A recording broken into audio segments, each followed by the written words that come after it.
در دهه سخاوت جامعه دهود ظفر ناحیه فرخور معلم همراه اکرموف حیات اویله‌داریش برای اویله‌های جوان نمونه عبرت است. حیات اویله‌وی معلم و همسرش از صحیفه‌های رنگی پر می‌باشد.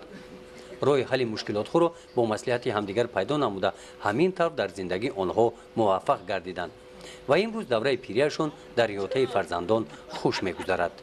وقتی ما در خوبی تربیت فرزندان ما صاحب احترامم خانم صاحب حقوقم یگان کودکی ما خیلی کودکی از تربیت بیرون ماندگی نیستند.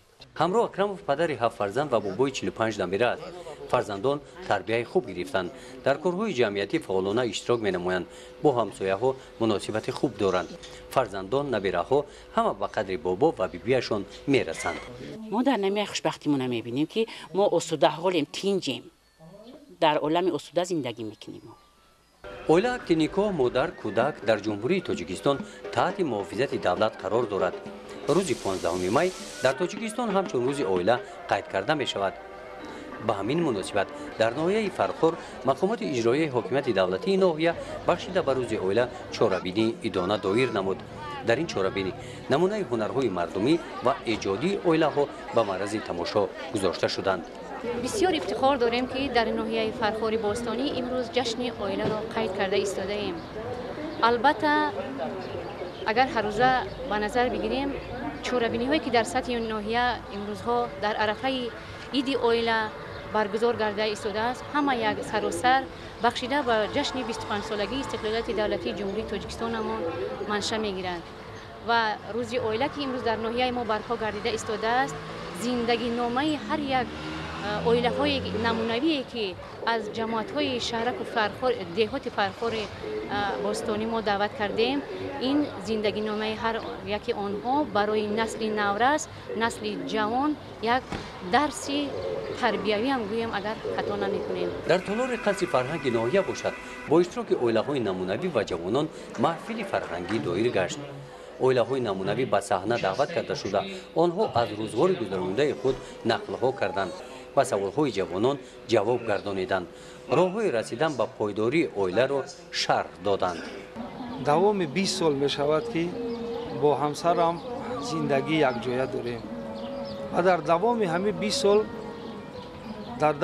20 سال حیاتم همین چیز ما فهمیدم که وقتی که در اویله خود در همراه خود باوری داری تمام مشکلاتی که ای پیش میآید در طول زندگی البته که زندگی به مشکلات نمی شود همه وقت مشکلات همه وقت مانع ها پیش میآیند همین مانع ها وقتی که باوری داری در برات یک امر باوریناک داری گره ها خود به خود کشیده می شوند و زندگی یک فضایی را میگیره که در خودت در عجب موندنت ممکنه.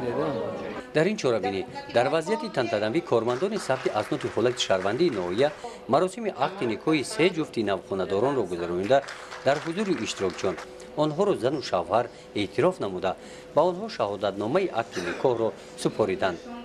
با این طفلکان باشد شهادتنامه تولد با مادرشان رایگان سپاریده شد. در قانون جمهوری تاجیکستان درباره به قیدگیری دولتی اسناد حالت شهروندی تغییرات به عمل آمد و طبق عنعنه‌های ملی امروز جوانان طفلان شهادتنامه تولد گرفته ایستاده است و این دو طفلک دستوریکی که امروز نخستین بار شهادتنامه تولد را گرفتند آنها طبق ارزش‌های ملی با نامگذاری ملی تاجیکی شهادتنامه تولد گرفتند. من فکر میکنم که مردم شریف ناحیه فرخار برای پایدار نمودن اویله های جوان زحمت زیاد کشیده ایستادند و همه کوشش را به آن خرج کرده ایستادند که هر یک اویله که امروز در ناحیه تشکیل میکند اساسش را یکدیگر فهمی و حرمت احترام طرفین تشکیل کند و این اویله سالهای زیاد زندگی نموده فرزندان نکونام را به دولت و جمعیت و وطن تحفه نماید. در جنبش چاره‌بینی بخشیده به روز اویله کارمندان اداره فرهنگ ناحیه با برنامه کنسرتی خاطر اشتراکچیان را بالیده گردانیدند. گزارش خواجه نظریف خدای نظر ظهورов از ناحیه فرخور برای برنامه اطلاعاتی تحلیلی جنبسته هفته.